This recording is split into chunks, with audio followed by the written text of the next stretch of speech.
All right. Hey, welcome back. It's time for more Facebook Live.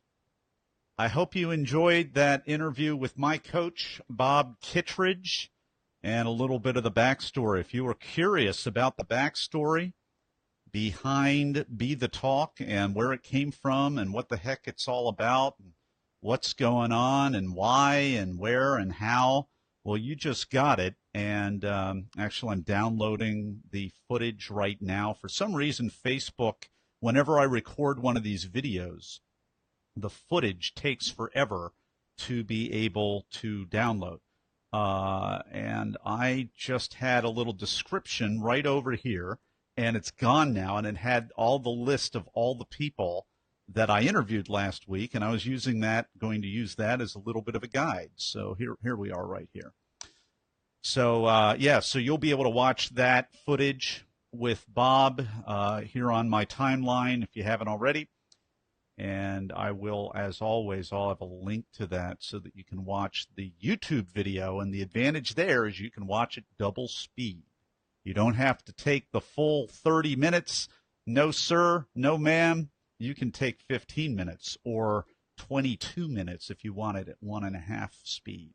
So that will help you, I'm sure, right there. Now, I am going to, this is the part where I do the recap of all the people I interviewed. It was a record-breaking week last week because I had 17 people, 17 scheduled interviews last week on the Be the Talk podcast.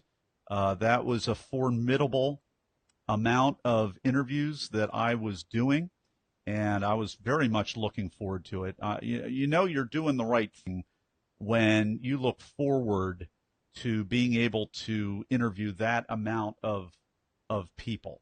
It was just wonderful.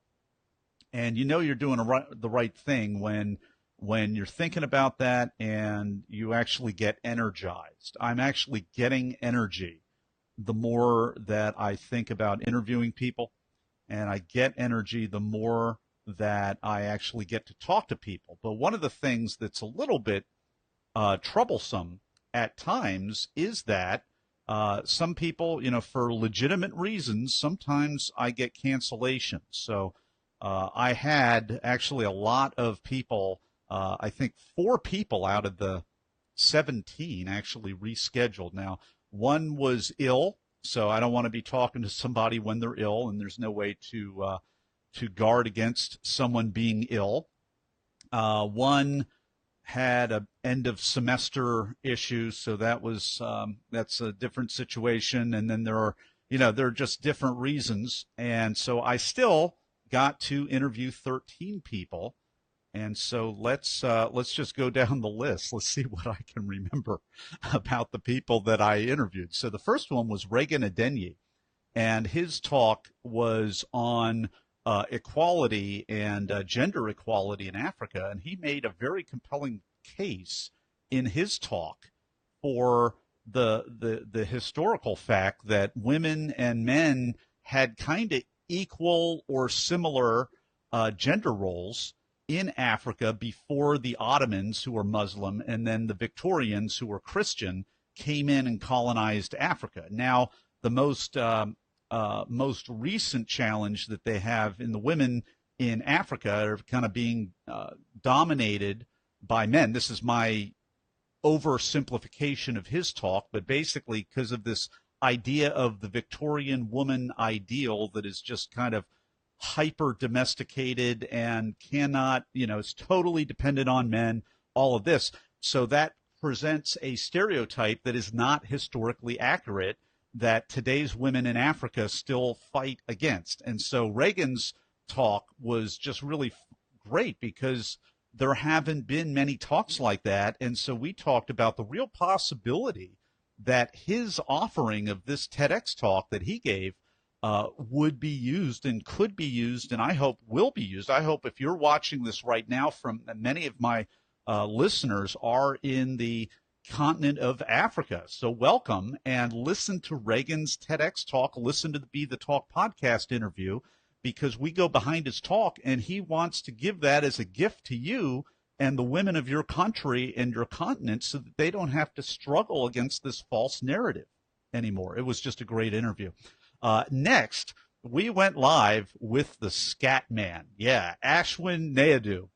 He is called the Scat Man. It's because he's a conservationist. It's because he loves researching mountain lions and cats in Arizona, where he now lives, and he got to start researching tigers in India, where he's originally from.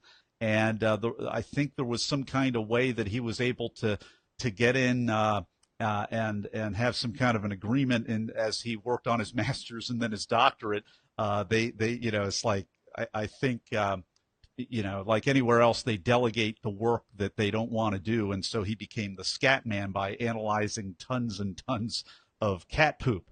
So he put a good face on it, and now he calls himself the Scat Man. So I actually this is the first bio intro where you can hear me. I just cracked up in the middle of introducing him, and I didn't go back for a retake because it was, sincere, and he seems to be a really good sport about it. So we talked about how we have a license to save and what we can be doing to be conserving and preserving and saving these cats and these animals out in the wild, whether it's in Asia or here in North America.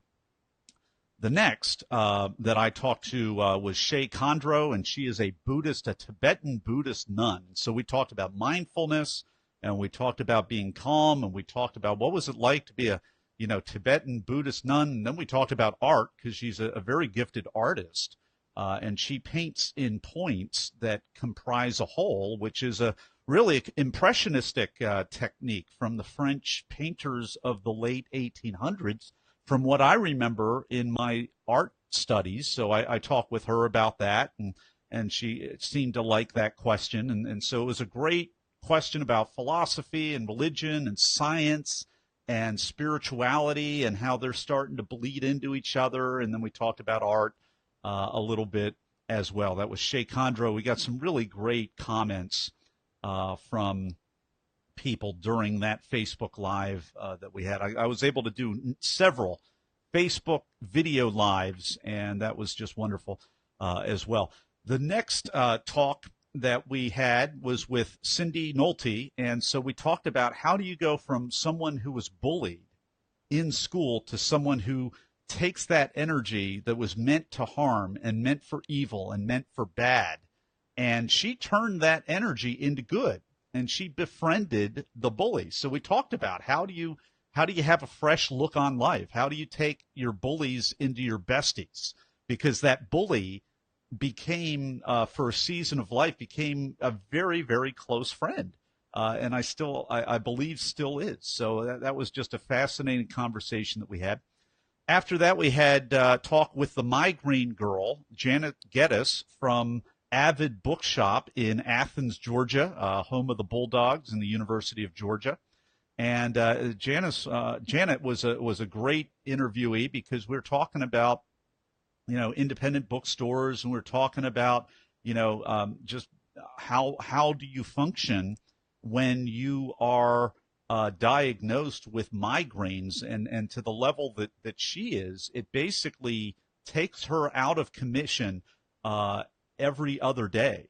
Basically, someone at that level of migraine, and I'm not remembering, the exact terminology, but basically she's wrestling with a debilitating migraine every other day, 15 times a month.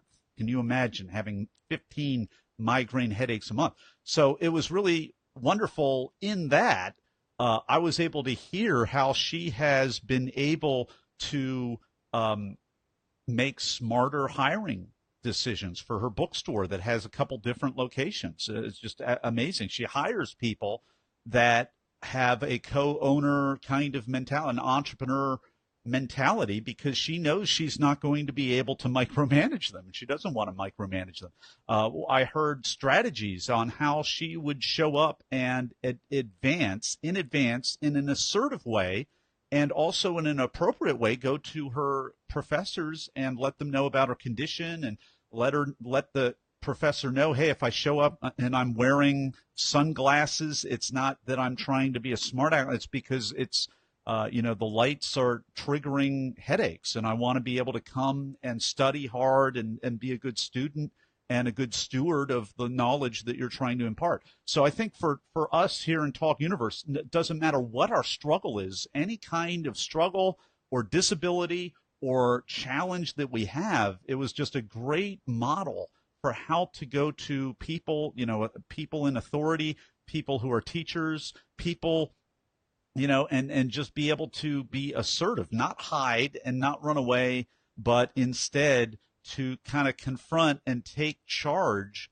of some of our limitations so that we can, be really own them in an appropriate way and not let them disable us any more than is possible. So it was a really great textbook interview in terms of talking with someone that just refused to let a challenge define her. And Janet, thank you so much for taking the time to be on the talk. It was wonderful. After that, we were talking to the bull, David Quick, who is a Vistage chair in another college town in Indiana University, or University of Indiana, or Indiana University in Bloomington. I'm reversing all of Indiana University, the big one in Bloomington, and he is a Vistage chair out there, which means that he is masterminding very elite level CEOs all the time. And so his whole brand is about being a bull in the China shop, and he did a really wonderful job of taking his framework of the bull in the China shop, as well as proven research from Gallup about employee engagement and disengagement, and even active disengagement, where they're actually sabotaging things. And he was able to bring all that together and talk to us about how to really control the bulls in our herd, because the herd is not docile cows. It's the herd is made up of different kinds of bulls. I think it's a great analogy. After that, we talked to Anwar Dafa Allah, and Anwar is from the Sudan, and he has translated over 1,500 TED Talks. It's amazing. He was at TEDx Mid-Atlantic, which is one of the most elite. I mean, just to get in anywhere at a TEDx is pretty elite. And TEDx Mid-Atlantic is headquartered right outside of D.C., I believe, just the most elite of the elite. And we were talking about how he does that, and we were talking about how with the economic sanctions against Sudan, he and his tribe, and he's also an organizer right there in Khartoum, so the capital of Sudan. So he has pioneered and organized several different youth TEDx events and regular TEDx events, and then he's translated over 1,500 TEDx talks. And so we were talking about just how he is really challenged with the economic sanctions, the political sanctions. And to me, it was just really refreshing. I wasn't happy to hear about his difficulties with the sanctions and all the trials that he has, but it was just so amazing. It was such a privilege and an honor for me to talk to Anwar, who is one of the many, many, many people there in the Sudan making a difference in the middle of a very difficult governmental system, political environment, and one that my country has to, for whatever, probably very, very, very legitimate reasons, have a certain political posture. It's not against the people like Anwar who are making a difference, who are, making a positive difference, doing everything right. It was just great to see and to know that no matter what country in the world, there are so many people like Anwar who are making a difference, like-minded, and they are really, really struggling against some of the political systems from within as well as from without that even my country has taken a position on. So hopefully that didn't sound controversial enough. Not. But this is just why I love doing this podcast. I mean, we get to talk about all kinds of sensitive issues. I mean, it's been an honor and a privilege for me. I mean, I'm beyond the 100 interview mark right now, and I'll just kind of pause right now to say it's made me a much better interviewer. It's made me a much better conversationalist. It's made me a better human being because I'm talking to people all the time that are, that I don't believe, this will be a shock to some of you. I am not necessarily the most left wing person out there. Shock, okay? I may be a little bit more traditional than you would ever imagine. But you know what? The point is, I bring people on the show. They've given a great idea worth spreading. They've done a branded talk. Vast majority have been TEDx speakers. And I have had an opportunity to dialogue and have discourse, and not a whole lot of discord. I don't think I've had any discord, but I've had a lot of discourse. And I think we're all saying the same thing. We just need to sit down and have a conversation. So I hope that everybody that has been on the talk, when they find out, he's not as left wing as I thought he was. He had me fooled. Well, that's part of why I do this, because I want to embody this thing about, you might be a moderate, or you might be very traditional, or you might be very conservative. But if you love other people and if you respect and value other people, even though you might not agree with every other person in every other position, I think that's what we're all saying. Every single person that I've interviewed who's given a TEDx talk or a branded talk or whatever, no matter what their position has been, they have all said, I want to sit down at the table and have a conversation with somebody and find out where they're coming from. Hopefully they'll find out where I'm coming from, and hopefully we'll just have a little bit of mutual respect, maybe some understanding, but tolerance to be able to listen to each other and be able to agree where we can agree, and maybe agree to disagree where we don't have to agree, but at least we've listened to each other. And that's really where America and where the social media world is right now. We're just la, la, la, la, la, la, la. We're just head in the sand, not listening to each other. So I just think it's been a really beautiful thing. And I want to thank all 99 or 100. I just interviewed my coach, Bob. So he's technically number 100, I suppose.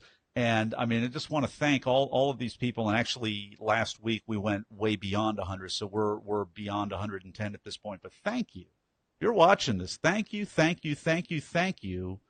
for coming on the talk and proving the point of this wonderful experiment that we're all on. Now, what was the Friday? The Friday conversations. Let's keep moving on. All right. So we had. We had Cody Phelps. So I started on Friday with Cody Phelps, and her talk was called, Does This Oppression Make Me Look Fat? Now, this was a sensitive topic. It was a kind of, a little bit of a pointed subject title of her talk. But we talked about body image, and we talked about body image and shaming, and, how, and I asked her at one point, I really wanted to know, hey, Cody, are we all better, because This Is Us is the hottest show on I didn't ask her this. I didn't bring This Is Us into it, but that has one of the stars of that show is very very non-traditional body type, shall we say, and I didn't even bring that in because I was debating and I just left that out. Please deal with or bear with my mixer is actually, until I get this replaced, I have just discovered as of this morning that I've got a mixer issue. So when I hear my voice start fading out real quick, I've got a button that brings me back on, but it's really quite unacceptable. So my apologies to that. So I was talking to Cody about, are we, I did ask her this question, as a society, are things getting worse? Are they getting just a teeny tiny bit better? Are they absolutely the same? Are they getting significantly better? And she basically said, they're getting a little bit better. It's 3 steps forward, 2 steps back, or maybe 3 steps back. They're getting a little bit better. They're not totally getting better, of course, but there might be a little bit of progress, and that was good. I'm glad we're at least making just a tiny amount of progress.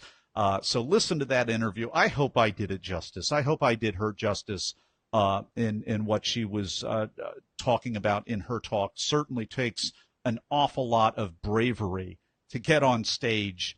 And really what I liked about Cody's talk is, no matter what your perception of your identity, I mean, identity is so big right now, and people are, have all kinds of identities and thinking about identities different. And I'm not here to cast a judgment or an up or down on that. I'm just saying I'm noticing, because I don't live from under a rock and neither do you, that identity is absolutely huge. It's a political issue.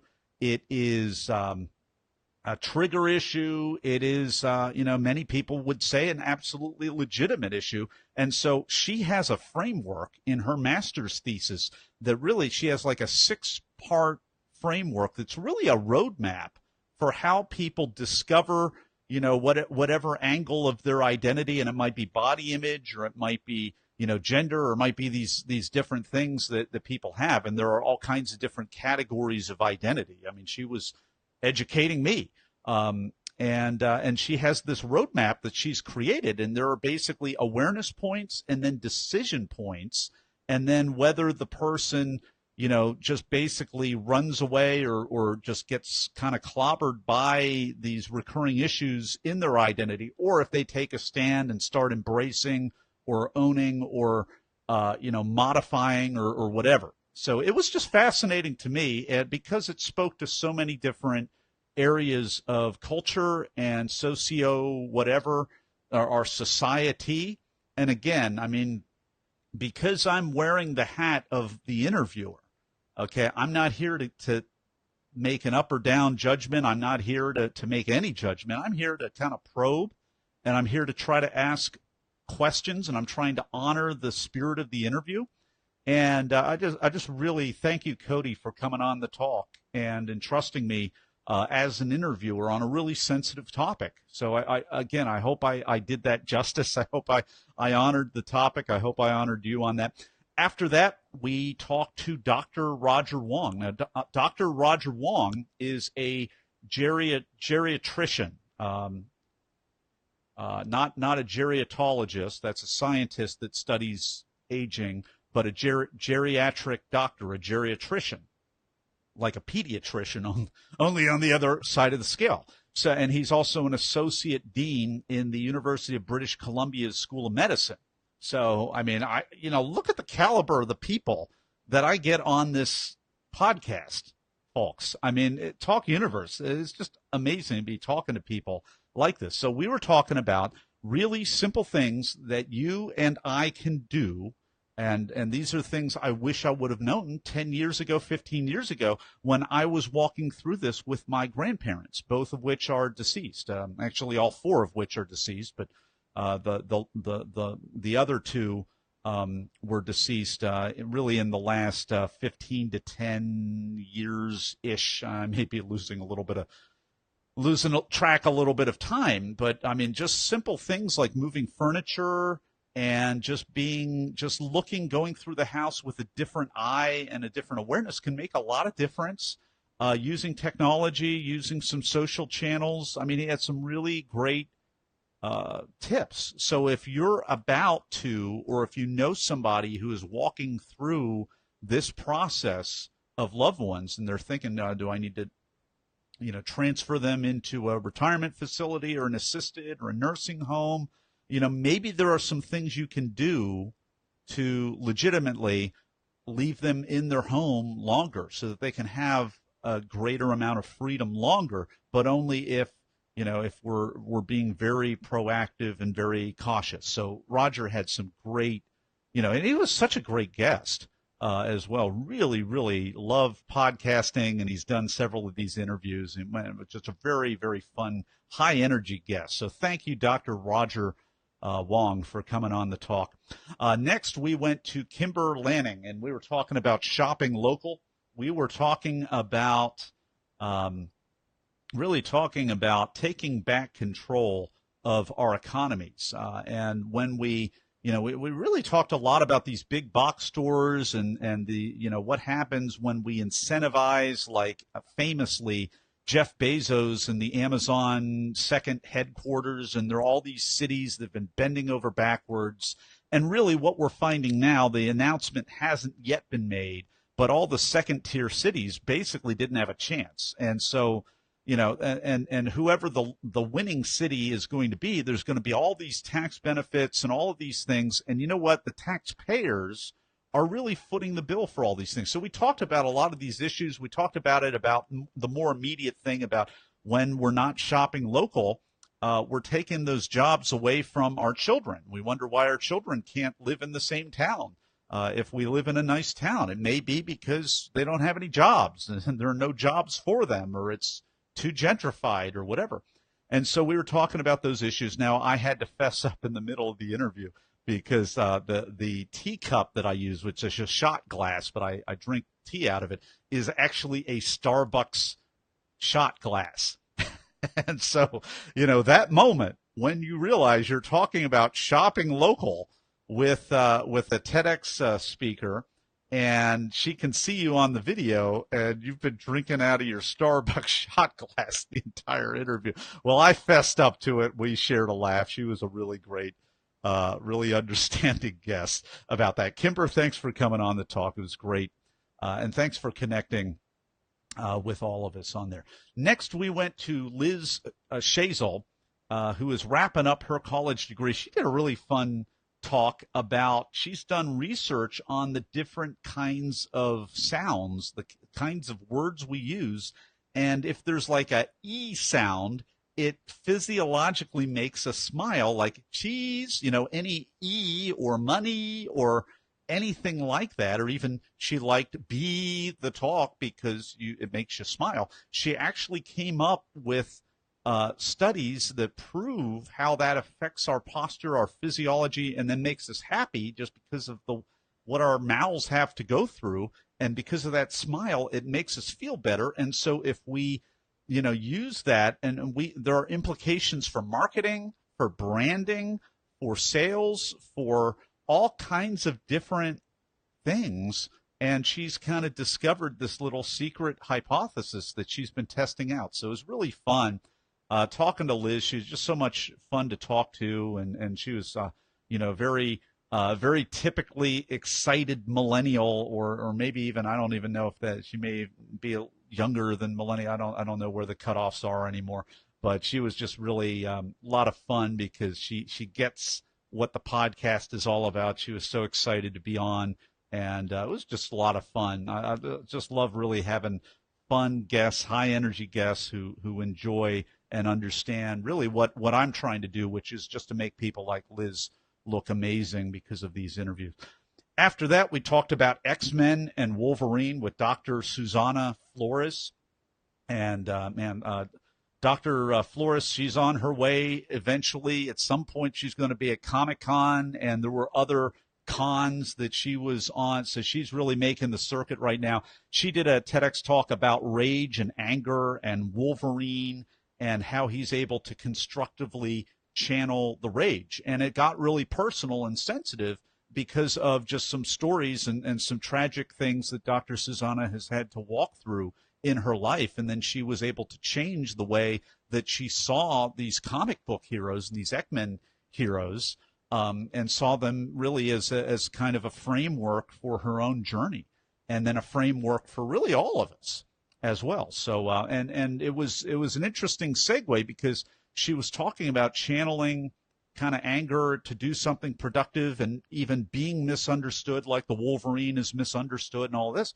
And I said to her at one point, I'm like, well, this is a metaphor for leadership, because when you're a leader, you're going to be misunderstood. People are going to say bad things about you. They're going to give you all kinds of blowback. And if your why is strong enough, if you are, in a rightful way, angry about the status quo enough to take the lead because nobody else did, that's really leadership. When you take that and, without violating the rights of others, you fix the problem and you bring other people along into the conversation or into the actions of turning it around. That's really leadership. And one of the pieces of leadership is people are going to say stuff about you often. They're going to misunderstand you, or they're going to malign you, just like Wolverine, and he just stood up and did it anyway. My final interview was one of my favorites of all. It was with Star Hansen who is a professional certified organizer. And this is just, I just call it a transcendent talk that she gave, because she is a healer. So basically, she doesn't organize your house for you, even though she's an organizer. She heals you, and she asks the question, what is this person's clutter saying about that person?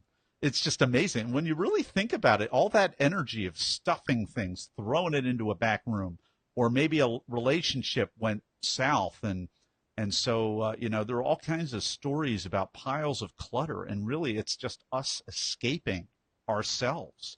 And so she works with people. I mean, it's just amazing. And then they kind of organize things at their own pace, and she lets them do it at their own pace, but she's more of a coach than even a professional organizer. It was just really incredible, the stories on her talk. And then, wow, what an amazing guest. And you could tell, I mean, I read off in the bio. I mean, she's been on the Oprah Winfrey Network, on, just top slate of media appearances, the best of the best. So she was just a fantastic guest. All right, everybody, that was last week. Now, we had 13 guests last week, so it was a record-breaking week, and as a result, it takes me over 30 minutes to recap the 13 interviews. Now, tomorrow, I'm going to be interviewing 3 people tomorrow, and then I think I have another 7 or 8 on Thursday. And I am going to get on and give you a preview tomorrow morning because I'm all tapped out now because of that great interview that we had with my coach, Bob Kittredge, as a special 100th episode bonus behind the talk for everybody. All right, everybody, take care. And looking forward, I'm recording this a little bit later in the week just because then I had guests coming over for the weekend. And sometimes, when you have guests, sometimes that you have to take a little bit of extra me time and recouping time. They had great guests who we haven't seen in years, so I was really happy to have them. And a little late getting to this video as a result. Take care, everybody. Thank you, Talk Universe, for just being an awesome community, and I'll see you on the next one.